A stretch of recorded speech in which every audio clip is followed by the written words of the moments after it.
sit with Kit. Everybody wants to sit with Kit. Sit with Kit. Sit with Kit. Everybody wants to sit with Kit. Yeah. That's cool. I know you're not familiar with these things because you're all cordless, wireless. Do you need a mic stand? I do not require a mic stand. We don't need a mic stand? Not for now. Not currently. Not unless I'm going to play guitar and sing at the same time. You got that? There you go. And action. Hello, everyone. It's Kit Carson here in front of Angelina's Pizza, home of the #1 pizza shop show on the internet. That's impressive. Yeah, and as always, I sit right here and I talk to the rock stars, the heroes, and the gods of Key West. And tonight is absolutely no exception. It's a nice, quiet night in the middle of whatever month this is. It's beautiful. There's nobody here, but we've managed to get a ton of talent tonight. And look, there goes one right there. That's a hero and the god of DJing. Yeah. So, without any further ado, I'd like for this gentleman over here to look at the camera, tell everyone your name and where you're from.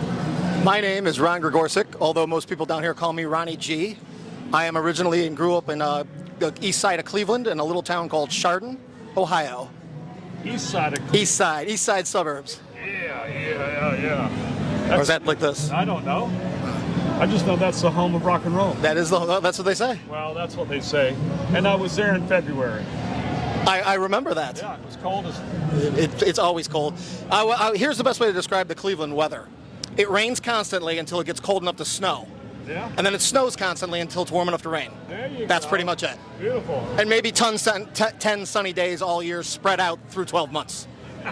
It's lovely. Well, I'm sure it was gray as hell when you were there. I was there in February, and it was, I think the high at that time was like 4. I mean, it was really, really super, super cold. That's about average. We got in at night, and we're taking an Uber down to Wadsworth. Down to Wadsworth. A lot of nothing going on in Wadsworth. Yeah, nothing.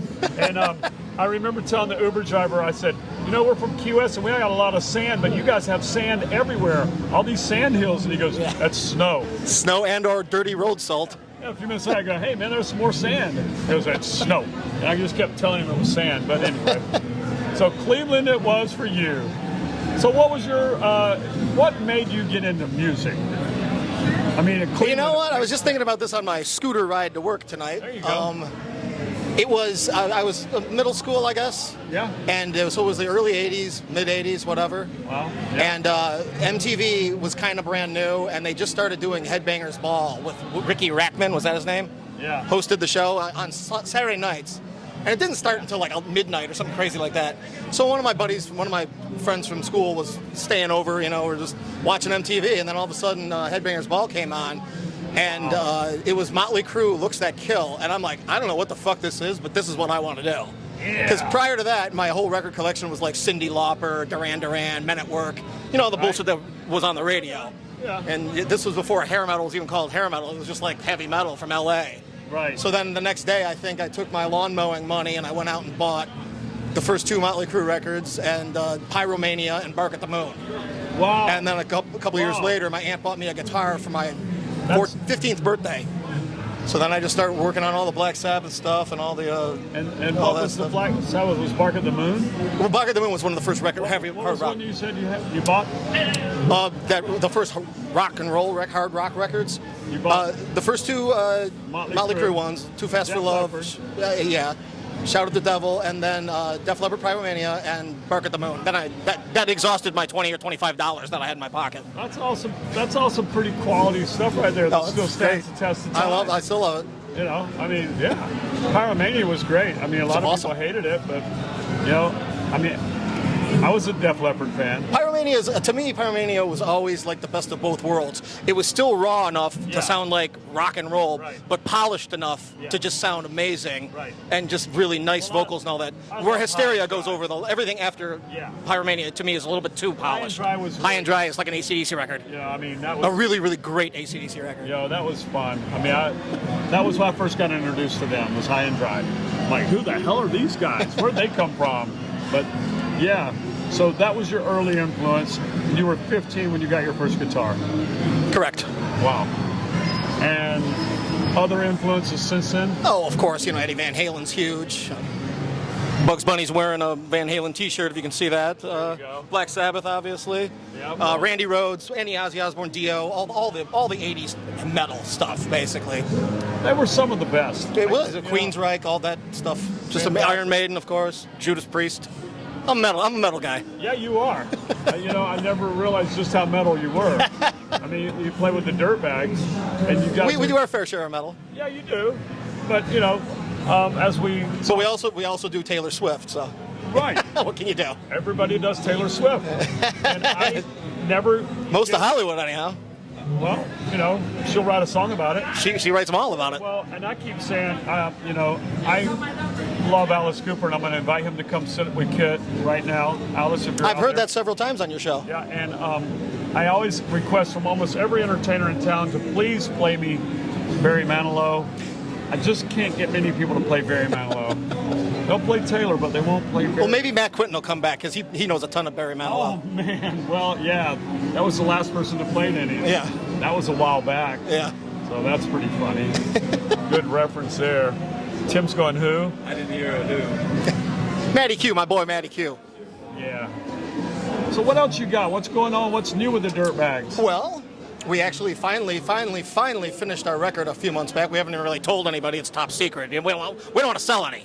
No. But it's done, and it's actually for sale here in the T-shirt shop at Rick's. And then that's the new and used? New and used, yeah. 6 original songs, then 6 cover songs that we've changed, fucked around with a little bit. Right, sure. Like Taylor Swift, the version of that's kind of like rock and hard rock. Right. We did, our versions of like songs like that. Sure. So came out pretty good. The only reason we haven't really pushed it is we're waiting until July to do our record release party. So it'll be a Tuesday, either the 18th or the 25th at the Key West Theater. Oh, really? And Zach Seymour is going to be the opening act. Oh, wow. Yeah. Whoa, this is... Oh, and Caffeine Carl played on the record, too, so he's going to play the song with us that he played. So the Wayne Newton of Key West is going to open. Yes, the Wayne Newton of Key West. Zach Seymour. And then you guys are headlining? We're headlining, and like I said, Carl's going to make a special guest appearance playing slide. We had him play. Neither me or Adam are very good slide players, and Carl's an amazing slide player. Carl is. So one of the songs on the record that we covered was Cage the Elephant, whatever the hell the name of that song is. I don't... Yeah, well, there was a... Whatever it's called, but it's all slide work. Yeah, there was 4 or 5 So we were songs. just sitting around in the studio, and we were like, man, too bad we can't just have Carl come over. I'm like, why can't we? He came over the next day and knocked it out in like 15 minutes. It's amazing. It is amazing. One take. He did one take of like 3 or 4 different versions, and then we just kind of kept what we thought was the best. And what worked for you guys? That's awesome. So, as we always say, it's not a one and done with these guys. We love for you to come back. So you'll be releasing or having a release. We'll have an party. official release party mid-July. Yeah, at the Key West Theater like I said, it'll be Tuesday the 8th. I've reserved Tuesday the 18th and Tuesday the 25th. If that's actually Tuesdays, I might be a day off, but it's those 2 Tuesdays. Okay. And I just got to let them know in the next week or so which one we're keeping. That's awesome. Are you going to attend? Huh? Are you going to attend? That's right in the middle of Hemingway days, and the old guys might have me here. They might need you. The Santa Claus competition. I might have to be here for that.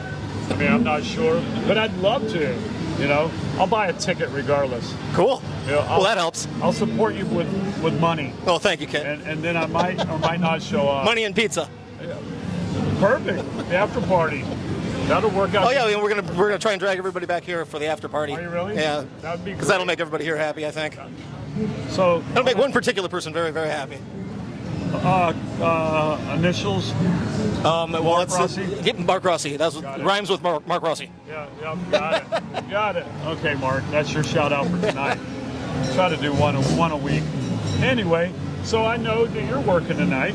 Yeah, we're going on at 8:30. I just had a little bit of time before sound check here. I just want to say, true rock star, he usually rolls in his limo at about 8:32, and he gets out in the cloud. No, that's Adam. That's Adam Sikora. Oh my bad. So Adam jogs here in his tight pants. Yeah, he's quite athletic. He is athletic, except for that knee. But I know that it's a special treat for me because he does go back and he does do a lot of work pre-show. And today you came in extra early just so you could do a sit with Kit. I did. And also, one other little tidbit. They did do a rock and roll version of Sit with Kit theme song. Yeah, we just finished it a couple days ago. I'm not gonna lie, I've walked around the house playing it on my little iPhone about 1,000 times. I just keep playing it over and over and over. And I wouldn't even play the lyric version, I played the instrumental. My wife's going, what do you keep listening to? Yeah, it's great. Oh, thanks, guys. I love it. It's awesome. Well, as always, we appreciate your time and taking the time to come sit here. And if I didn't mention to like, share, and subscribe to Sit with Kit, now's a good time to tell them. Also, check out the Durtbags. I know they have a website and they have merchandise. You can also buy it locally. So if you're in town or coming to Key West, you can find their stuff at the Ship to Shore. Ship to Shore, yeah. We have T-shirts, koozies, CDs, whatever. They've got all kinds of all that crap. All the good stuff. But we have one last question before you go. And I know you're anticipating. If you were a pizza, what kind of pizza would you be? Well, I'm not going to get all philosophical. Yeah, I'm probably going to catch a lot of shit about what I'm about to say from all my fucking Jersey people. That's fine. But I would be Hawaiian. You didn't like those people anyway, did you? Exactly. You just pissed Fuck them them. off. Fuck them off. I love Hawaiian pizza. Yeah. I love pineapples and I love pizza. What can go wrong? And anybody that doesn't like it's a fucking liar. I said it. It had to be said. Somebody had to say it, Kit. Thank you for saying it. It's about time. Well, I will say this. I bet 20% of our people like Hawaiian. So there you go. I love it. You know, it's not a minority, but it definitely draws a division, without a doubt. Anyway, Tim, I think we got to send him to work. And I want to thank everybody for watching. Thank you, everyone. Have a good night. Bye. Thank you, Ron. No problem, Kit. I'm so glad that you finally came and sat down with me. Sit with Kit. Everybody wants to sit with Kit. I said sit with Kit. Sit with Kit. Everybody wants to sit with Kit. Sit with Kit, starring the Earl of Pizza himself, the #1 pizza shop show on the internet. Prove me wrong. Join Kit and his celebrity guests from Angelina's Pizzeria on Duval Street in Key West, where the fun never stops. Sit back, relax, and laugh. You never know who's going to show up for Sit with Kit.